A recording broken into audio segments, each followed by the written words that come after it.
Hi, my name is Emilio Rubello. I'm a physical therapist at Atlantic Sports and Rehab in Charlottesville, Virginia.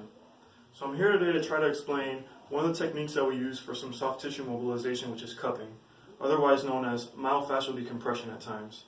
Now, the typical type of cupping that I practice here is fire cupping.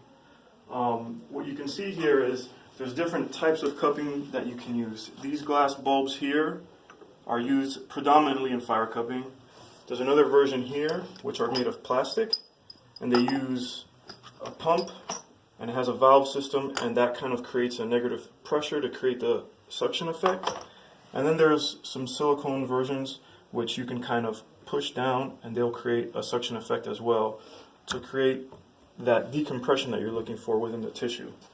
So pretty much what happens is, and we'll show a live example later, is that we'll use a flame within this cup to create a vacuum because the flame will eat up the oxygen, and once you place the cup on the tissue, it will draw the tissue up within the cup, creating a reverse effect of a massage. Whereas a massage is very compressive and everything gets pushed down, with cupping what you get is you get the skin to lift up, the fascial layers underneath to lift up, as well as some of the muscle tissue.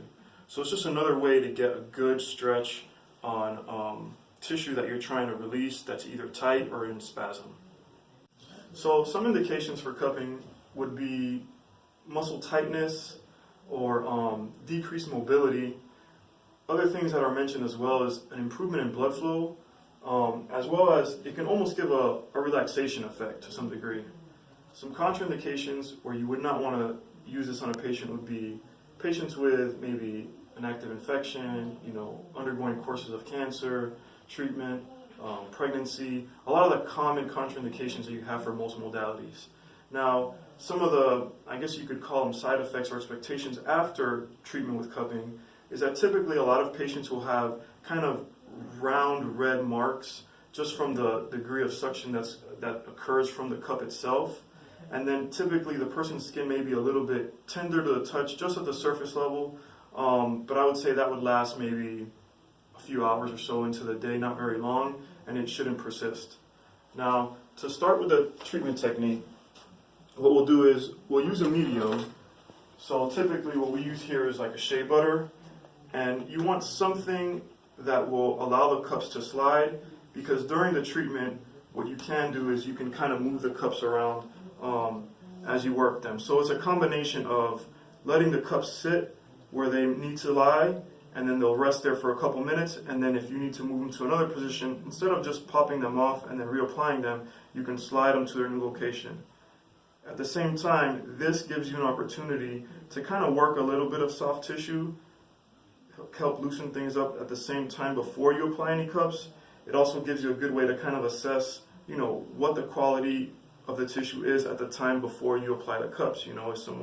Where are they tight? Where are they in spasm? How sensitive or how tender are they towards certain soft tissue techniques, especially if this is someone who is not maybe an established patient who you are familiar with, how they tolerate certain soft tissue techniques. But really the main goal of this is to be able to let the cup slide.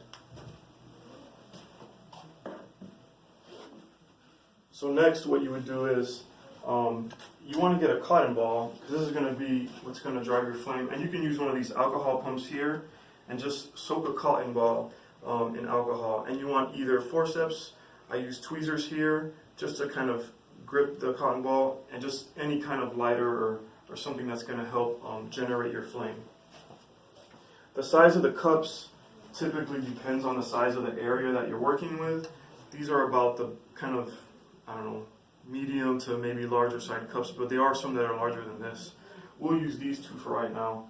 And so you just want to kind of light the flame. It will ignite the cotton ball. Hold the flame inside the cup, and then it's just a quick transition. Enough to kind of get some of the oxygen to burn out, and then lie it flat. Once the cup lies flat and the oxygen has been taken out, you'll see that if you quickly put it on the skin, it'll create a seal, and then there's nowhere to go but for the tissue to go up.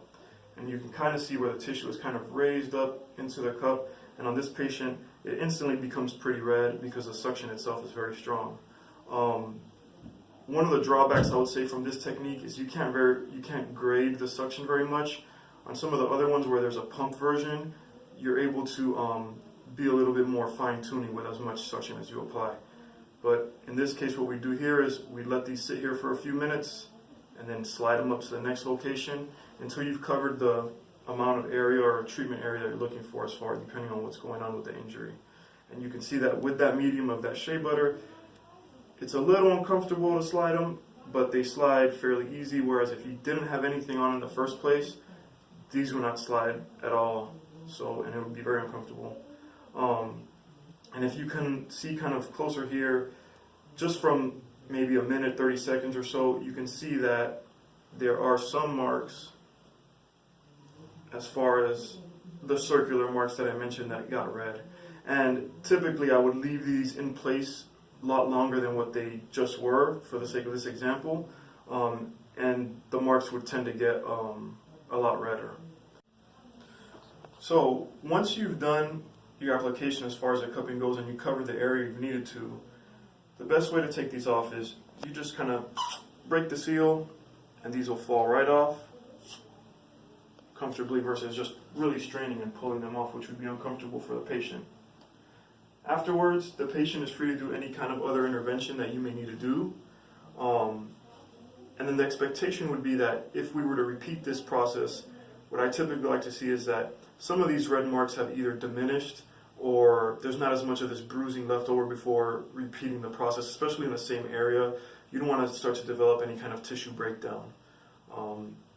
But otherwise, the technique seems to be something that can be used across the board with most patients as long as they tolerate some significant to moderate sort of soft tissue techniques that require some kind of pressure or suction.